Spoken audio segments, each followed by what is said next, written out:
Saya ini kan digelari Pak, ustadznya polisi. Dibilangi ustadz plat merah. Satu-satunya ustadz yang digelari gaspol di polisi, Dasat Latif Pak. Kenapa? Karena saya mau mengajak para polisi masuk surga. Ini kan saya baca di medsos. Brimob rencananya mau dimasukkan ke kementerian ini. Lalu lintas dimasukkan ke Kementerian Perhubungan. Tidak diberikan lagi penyidikan. Kalau ini terjadi, wassalam. Dari Jakarta ke Bandung. Yang pegang setir apa? Tangan. Gas rem, kaki. Yang melihat rambu lalu lintas, mata. Yang berpikir sepanjang jalan, otak. Tapi begitu ada tikungan, apa tertulis? Hati-hati. Tidak ada tertulis otak-otak. Padahal kan otak yang berpikir. Iya toh? Tapi apa? Hati-hati. Di kantor sini. Yang menulis pengumuman tangan. Yang melihat salah ketik mata. Yang mencerdah kalimat ini benar ini salah otak. Tapi begitu ada pengumuman apa kata announcer? Perhatian, perhatian. Tidak ada kata perotakan, perotakan. Itu berarti memang ini hati penentu. Maka pertanyaan buat kita, hati kita ini sehat atau sakit? Sehat atau sakit? Jangan dulu terlalu cepat menjawab. Yang penting adalah kita inventaris dulu. Kita tapis dulu. Apa saja sih penyakit hati ini? Penyakit hati sudah kita tahu 1, 2, 3. Oh, saya kena nomor 3. Oh, saya nomor 1. Oh, ini kurang. Ini cuma 5, saya 9. Nah, pada kesempatan ini kita kumpul untuk mendengarkan penyakit-penyakit hati dengan harapan setelah kita tahu, kita obati kalau terkena dan kita bersyukur kalau tidak dan kita istiqomah.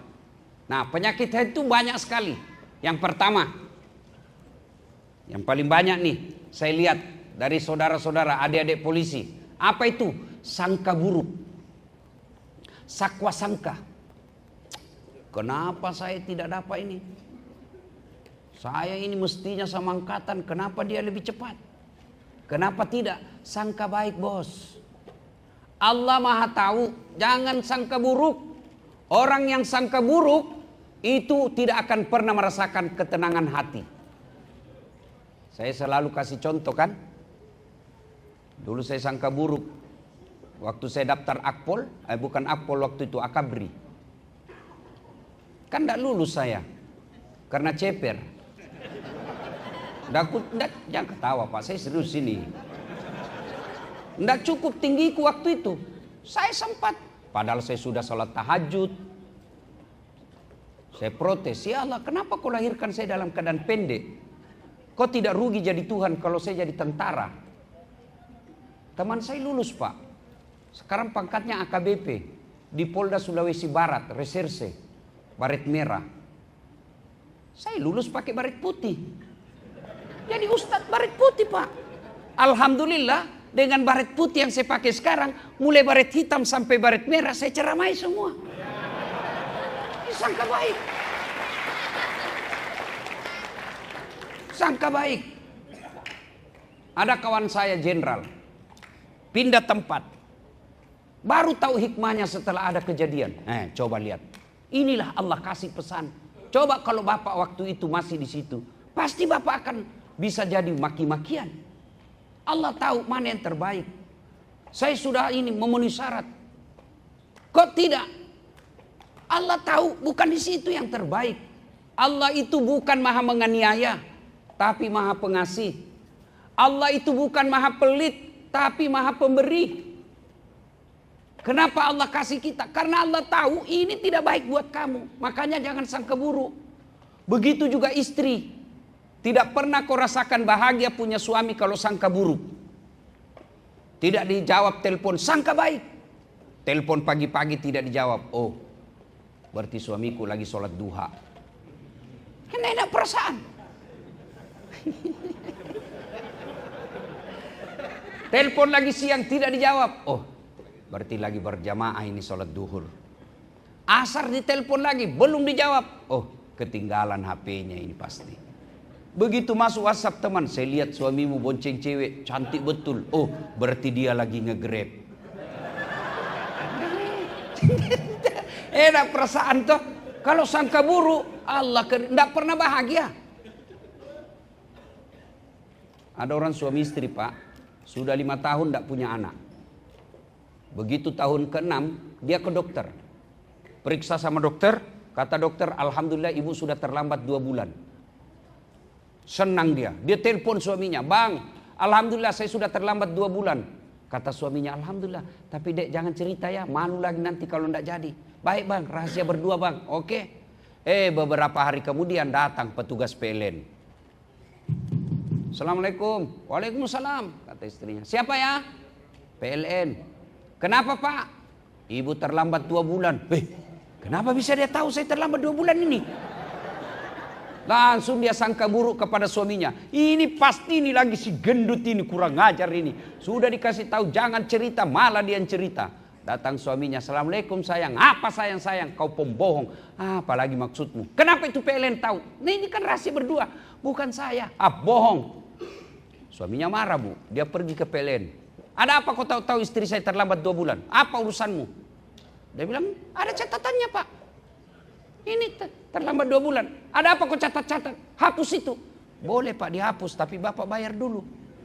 Kalau saya tidak mau bayar, ya terpaksa punyanya bapak diputus.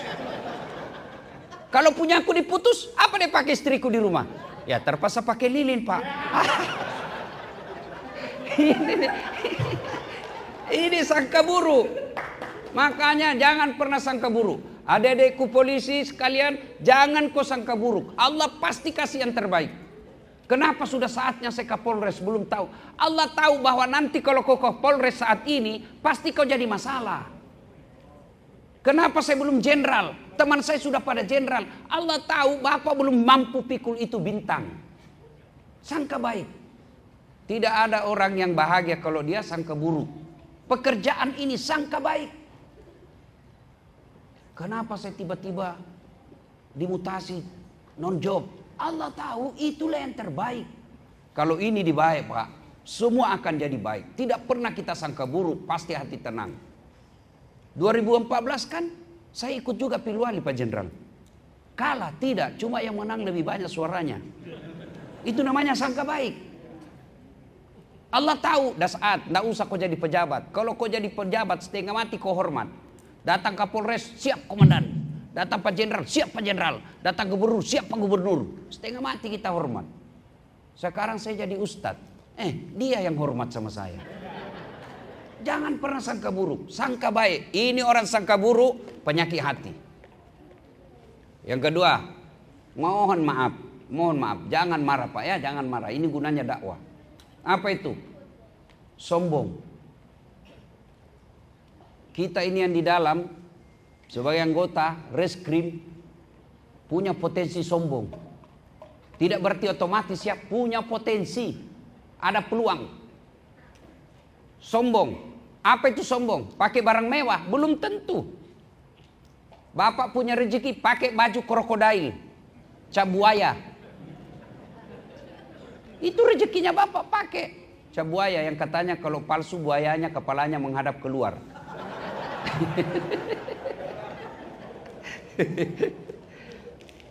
Apa sombong? Tidak. Bapak sebagai direktur, kasubdit, jenderal, ada rezeki orang kasih. Itu rezeki, pakai pak. Itu rezeki namanya. Apa sombong? Tidak. Kapan sombong? Kata sombong itu hanya 2. Ketika Nabi bilang sombong itu 2 sifatnya. 1, nganggap remeh orang lain. Apa kamu tahu? Kau kan junior saya. Saya lebih senior. Iya bapak memang senior tapi otaknya Pentium 1. Ini junior tapi otaknya Pentium 5. Cepat loading pak. Dinasehatin tidak mau. Oh itu sombong. Menolak kebenaran, nganggap remeh orang lain. Bapak pakai harga 2 juta. Boleh pak rezeki. Kapan sombong? Krokodil 2 juta ini. Kamu tidak bisa beli dek yang begini. Sombong. Yang kedua, dinasehatin sama anak buah. Pak, komandan, mohon izin komandan. Menurut pengalaman kami di lapangan, ini yang cocok. Tahu apa kamu? Sombong. Menolak kebenaran. Sombong tidak dicintai oleh Allah. Ada 10 temannya setan, kata Nabi. Salah satu diantaranya ganiyun mutakabbir, orang kaya yang sombong. Kaya apa saja sombong, temannya setan. Kaya pangkat, pejabat, sombong, temannya setan. Kaya harta, hartawan, sombong, temannya setan. Tapi kalau kaya, punya pangkat, sombong, masih wajar. Orang bilang, ya wajarlah, kaya, pejabat, banyak anak buahnya, wajar dia sombong. Tapi temannya setan.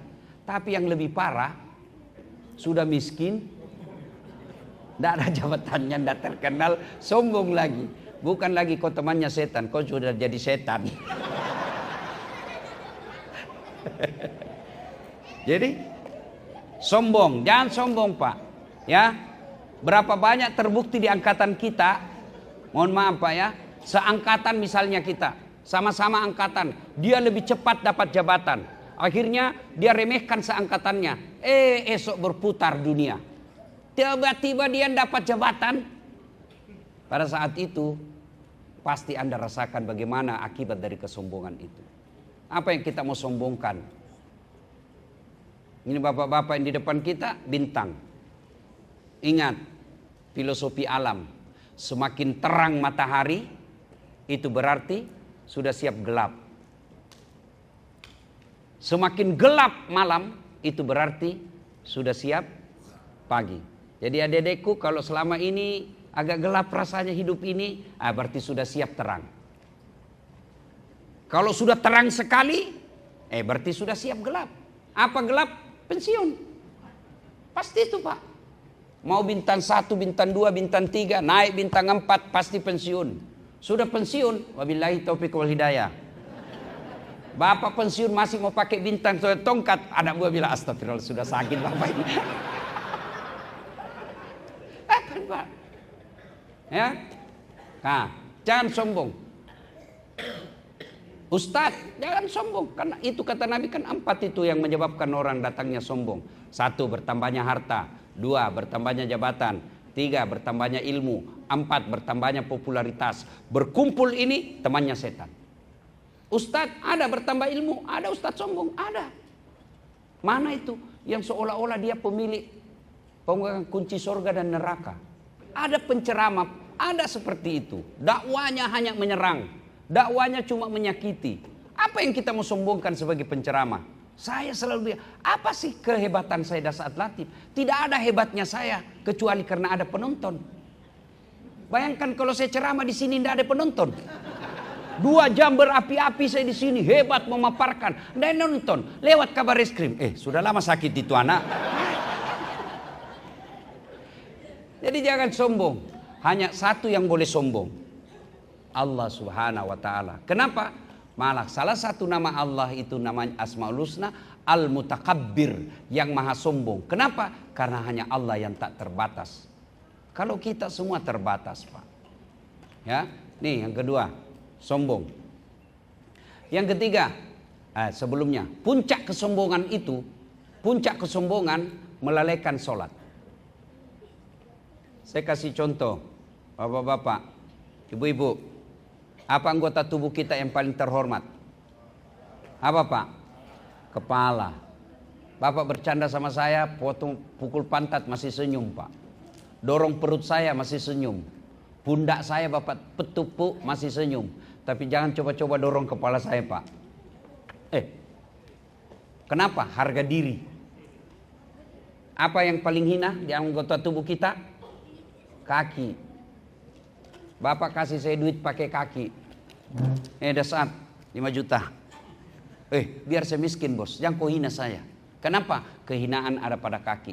Tapi ketemu dengan Allah, kepalamu yang hebat, yang mulia ini, rendahkan seperti hinanya kakimu. Kenapa? Kau ketemu dengan Allah. Maka puncak kesombongan seorang manusia ketika dia tidak sujud. Saya biasa terharu lihat seorang jenderal dengan pakaian rapi, lengkap bintang, sujud di hadapan Allah. Jenderal tidak ada artinya ketika berhadapan dengan Allah Subhanahu wa taala. Maka adik-adikku sekalian anggota Polri, kalau kalian mau naik pangkat, sering-sering sujud kepada yang mengatur. Nggak usah cari muka sama jenderalmu. Kau cari muka sama jenderal capek. capek. Apalagi mau sekolah, cari muka kiri kanan, ndak usah. Allah sudah atur. Minta kepada Allah. Saya kasih gambaran paling gampang deh ini. Di sini para jenderal kan punya ajudan. Ya kan, adik-adik? Nah, ada ajudannya semua ini pada jenderal. Begitu jenderal panggil ajudan, ajudan, itu ajudan biar lagi duduk makan kacang, lompat dia, Pak. Siap komandan. Kalau perlu dia telan itu lagu bulat-bulat itu. Padahal ini para jenderal ada pensiunnya, ada mutasinya, takutnya anggotanya samanya.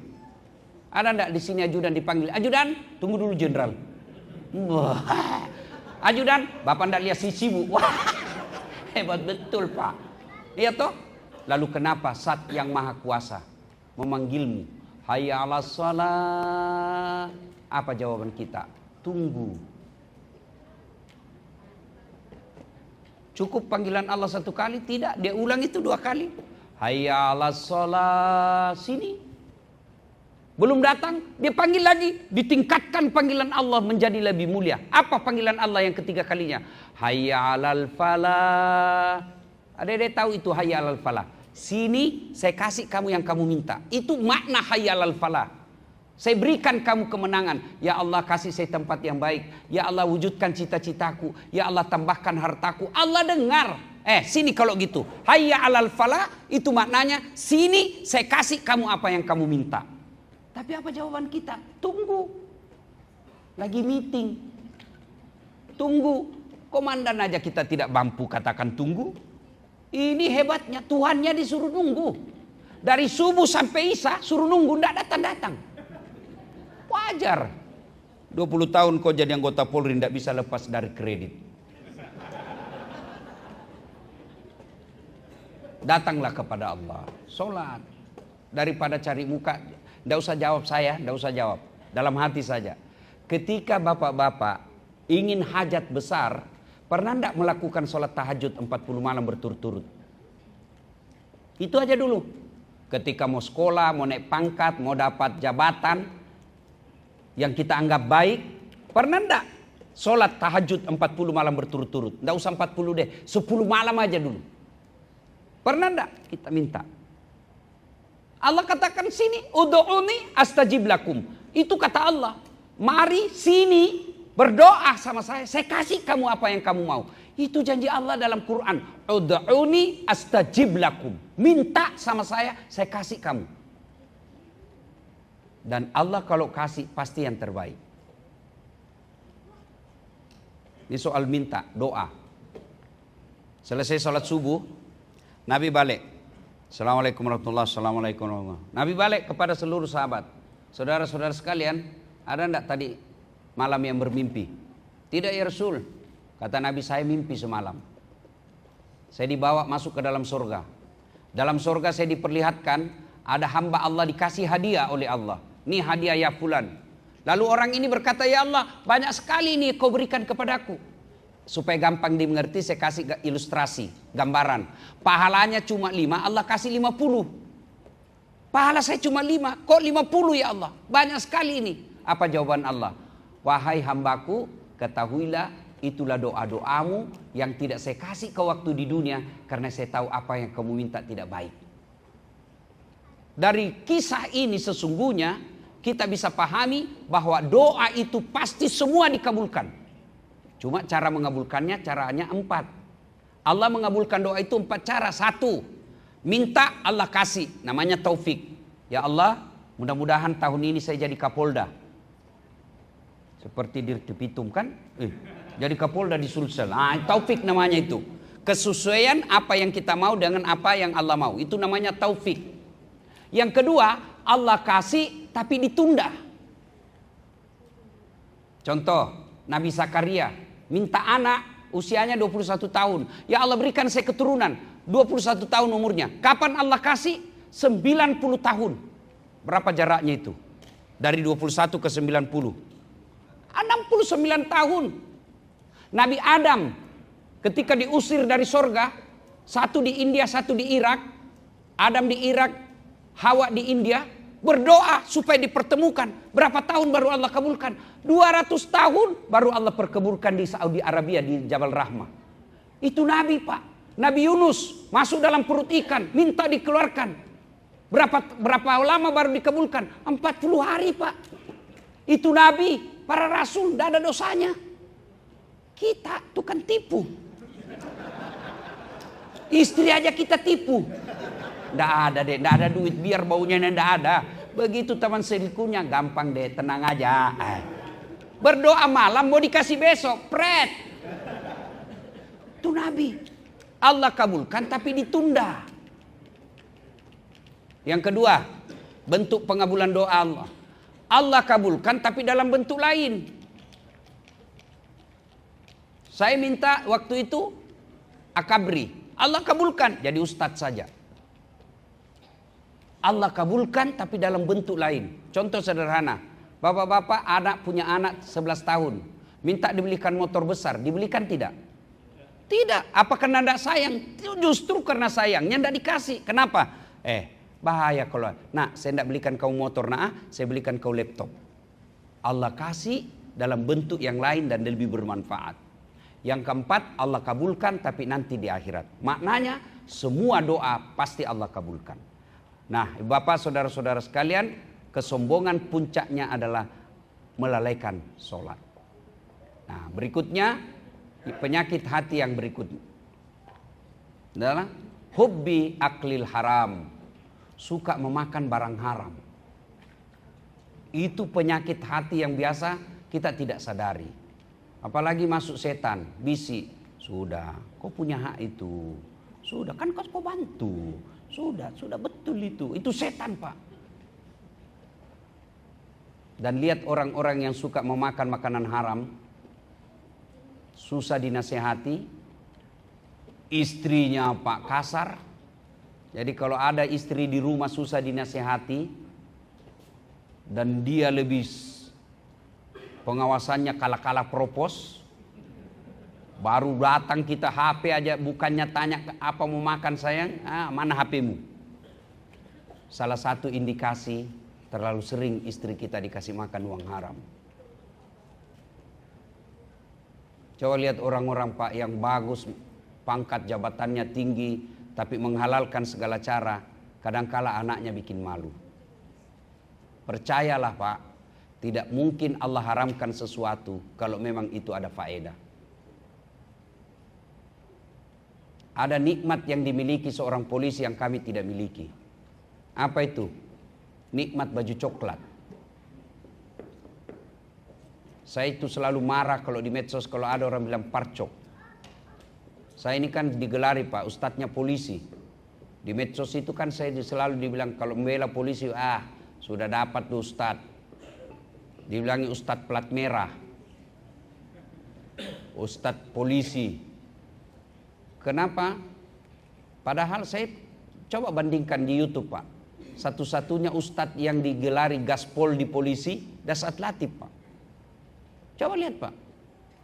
Kenapa? Karena saya mau mengajak para polisi masuk surga. Kalau saya mau ajak masuk surga. Kenapa Ustadz? Karena saya bisa ceramah dengan tenang karena diamankan oleh polisi. Mana bisa kita ceramah kalau Kantipmas sudah tidak aman? Dan saya bisa ceramah lancar perjalanan karena polisi lalu lintas. Macet jalan Pak, saya baca Yasin, tidak gerak-gerak mobilku. Saya tambah ayat kursi, makin macet. Tapi begitu datang polisi lalu lintas, lancar Pak. Maka sebaik-baik kita jadikan nikmat baju coklat. Apa maksudnya Ustadz?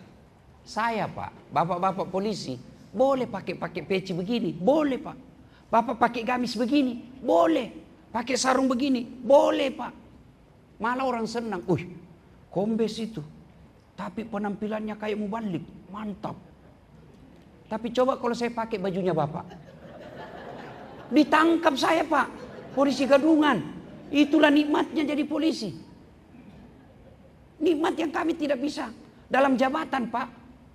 Ini tidak apa-apa saya sampaikan.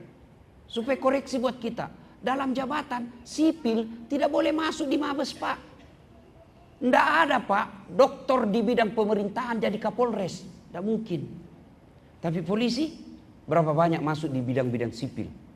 Dirjen, irjen. Itu semua nikmat dari Allah. Tapi kalau kita tidak syukuri, maka muncullah ini opini, ayo reformasi Polri. Kalau reformasi Polri, Pak, wabillahi taufiq wal hidayah. Ini kan saya baca di medsos. Brimob rencananya mau dimasukkan ke kementerian ini. Lalu lintas dimasukkan ke Kementerian Perhubungan. Tidak diberikan lagi penyidikan. Kalau ini terjadi, wassalam. Nanti Bapak disamakan Satpol PP. Maka tidak ada kecuali profesionalisme. Itulah presisi. Mohon maaf Pak ya, jangan marah Pak. Karena kalau tidak disyukuri ini di jabatan, maka Allah akan cabut nikmat itu. Kalau sudah dicabut, kita sendiri yang rugi. Tapi kapan polisi presisi, maka pekerjaan Bapak polisi di dunia, polisi pula di akhirat kelak. Nah, ini gunanya pengajian. Supaya ada evaluasi, supaya hati kita baik. Karena waktu terbatas. Nah, banyak sekali penyakit hati, tapi tidak usah dijelaskan. Nah, sekarang kita periksa. Oh, ini kena saya satu. Oh, ini saya kena semua. Kalau udah kena semua, apa kata Allah? Wala tai'asu min rauhillah. Jangan kau putus asa. Kalau sudah kena, jalannya apa? Bertaubat. Hebatnya itu bertobat, beda manusia. Bapak salah sama saya, datang ke saya, maafkan saya dah saat. Oke, saya maafkan kau, tapi jangan kau lewat depan rumahku. Masih ada syaratnya. Tapi Allah, kita salah, apa kata Allah? Innallaha yuhibbut tawwabina. Saya cinta kepada hambaku yang bertobat. Supaya setan tidak masuk, supaya cara bertobat, manfaatkan ini agama. Makanya saya tadi masuk di sini Pak. Ini kan reskrim ini digambarkan ini, kalau saya sendiri lihat itu kan ngeri Pak. Saya masuk tadi saja itu saya bilang ini semua orang-orang bermasalah aja yang masuk di kantor ini. Iya kan? Makin tinggi masalahnya, makin banyak dia masuk ke sini. Tapi begitu saya masuk tambah kaget lagi saya Pak. Ada di situ masuk tertulis buaya. Ada kan dia ada di tertulis buaya Pak. Saya tanya apa ini buaya? Pembunuhan dan penganiayaan. Oh, saya kira buaya darat. Lalu kapan kita cas? Khotbah Jumat aja. Itu pun kalau Bapak tidak terlambat datang. Rata-rata kita ini kan paling terlambat datang, paling cepat pulang. Orang khotbah Bapak tidur. Mau masuk surga, kok kira ada orang dalam?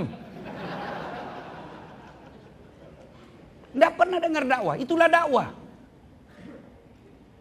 Nah, acara seperti ini ngecas. Sudah ini Pak, dengar dakwah, itu menurut Quran, dua sikap kita. Sikap pertama, dia terima. Apa kata Quran? Innamal mu'minuna alladzina isa sukirallah wajilat qulubuhum wa iza tuliyat alaihim ayatuhum sadathum imanan. Apabila dia sudah dengar dakwah, bergetar hatinya, bertambah imannya. Oh, betul itu kata Ustadz tadi. 3 dijelaskan, saya kena 3-tiganya. Insya Allah saya akan memperbaiki diri. Bapak masuk beriman. Sebaliknya, sikap kedua. Ammal ladzina amanu wa amilus salihati falahum jannatul ma'wa. Hadiahnya orang beriman. Dikasih kau sorga. Sorga dunia, sorga akhirat. Tapi sikap kedua, dia tolak. Apa itu Ustadz tadi? 4 dia bahas, kita terus dia kena. Tidak enak rasanya. Pak Jenderal, tidak usah lagi dipanggil itu Pak Ustadz, tidak bagus. Ini kena sindiran Allah. Kau sampaikan ayat Allah atau tidak, la yasta'un. Mereka tidak akan beriman. Bahkan mereka, kata Allah, lebih hina dari binatang. Adik-adik tahu kambing? Tahu kambing? Kambing Pak, kakak saya jual beli kambing di kampung. Itu kambing kalau dia nakal, dia suruh jual, bawa ke pasar, jual. Sampai di pasar tidak ada yang beli. Apa kata kakak saya, bawa pulang, potong, kita makan sama-sama. Itu kambing. Nakal, jual. Tidak dibeli, potong. Kalau ada anggota di sini nakal, siapa yang mau beli, Pak? Siapa yang mau makan? Itulah mana manusia lebih hina dari binatang. Maka kita tidak mau seperti itu, maka kita hadir di pengajian seperti ini agar kita tidak menjadi lebih hina dari binatang. Pada akhirnya kita bersyukur kepada Allah Subhanahu wa taala. Cara bersyukurnya dengan pekerjaan ini, bekerja dengan baik, dan bekerja dengan baik itu ditentukan oleh hati. Kalau hatinya baik, insya Allah kerjanya dengan baik. Bapak, saudara-saudara sekalian, inilah pengajian kita pada taklim kita kali ini. Terima kasih atas undangannya. Mohon maaf jika ada kata dan kalimat yang tidak berkenan. Saya juga atas nama masyarakat Sulawesi Selatan, tadi dibilang Pak Kabar Reskrim, Ustadz datang menjemput Kapolda. Nah, insya Allah selamat datang di Sulawesi Selatan, yang orang bilang negeri para petarung. Orang Sulawesi Selatan itu, Pak, tidak berbasa-basi dengan mulut. Makanya dalam budaya Sabang sampai Merauke, Bugis Makassar tidak punya budaya pantun. Pulau Sumatera, Pulau Kalimantan ada pantun. Misalnya dia mau melamar anaknya, orang, aku melihat ada bunga di taman. Bunga itu sudah siap untuk dipanen. Itu maknanya ada anak gadis yang mau dilamar. Kalau orang Sulawesi tidak, Pak Jenderal. Dia bilang, sudah besar anakmu ya? Kasih menikah dengan anakku. Cocok ini. Nah, itu orang Bugis begitu dia, Pak. Nah, mungkin ini juga, coba kalau Pak Jenderal besok sampai ke Sulawesi, di Sulawesi itu coba lihat rumah makannya, Pak, tidak ada itu yang di belakang. Rumah makannya pasti di depan dapurnya. Semua dapur di depan, Pak. Coto, konro, sop saudara, palu bara, palu mara, palu kaloa, semua di depan. Itu artinya apa? Apa yang dihidangkan tidak pakai sembunyi-sembunyi. Bapak boleh lihat. Dalam senjata rahasia, senjata Bugis namanya badi. Orang Makassar bilang badi, orang Bugis bilang pat tepi. Di sini dia simpan, Pak. Kalau mungkin yang lain di belakang. Orang Bugis sini, Pak. Kalau dia bilang saya suka, dia suka. Biar dia bersahabat 10 tahun. Kalau sahabatnya tiba-tiba jelek langsung dia bilang, jangan kau begitu. Berkelahi kita itu. Nah, dia di sini. Ada orang bilang di Medan sumbu pendek. Kalau di Sulawesi Selatan tidak pakai sumbu. Ya, saya ini sebagai pemberitahuan awal kan. Tapi jangan Bapak cemas, Pak. Tapi begitu Bapak datang dan baik, orang lebih baik lagi. Sportif itu orang Sulawesi. Tanya teman-teman yang pernah tugas di Sulawesi Selatan. Kalau orang Sulawesi bilang, di mana rumahnya Dasat? Sana. Orang biasa bilang kasar, tidak, itu sportif, Pak, ini penunjuk namanya. Kalau orang Sulawesi suruh masuk makan. Tabe, terbuka semua, Pak, tidak ada ditutup. Tapi kalau dia tidak sunnah, Pak, dia ngomong. Tapi romantisnya laki-laki Bugis bukan di mulut, tapi romantisnya dari perlakuan. Tidak ada itu orang Bugis, suaminya dulu haji baru istrinya, tidak. Pasti istrinya dulu. Tidak ada orang Bugis, suaminya pakai emas, istrinya tidak. Enggak, istrinya dulu, romantis. Romantisnya tidak ada kata sayang-sayang, enggak. Saya sendiri yang selalu menganjurkan, ayo romantis kepada istri, saya enggak romantis, Pak. Enggak bisa saya, kayaknya keluh milik saya kalau bilang sayangku, aduh geli sekali saya rasa, Pak.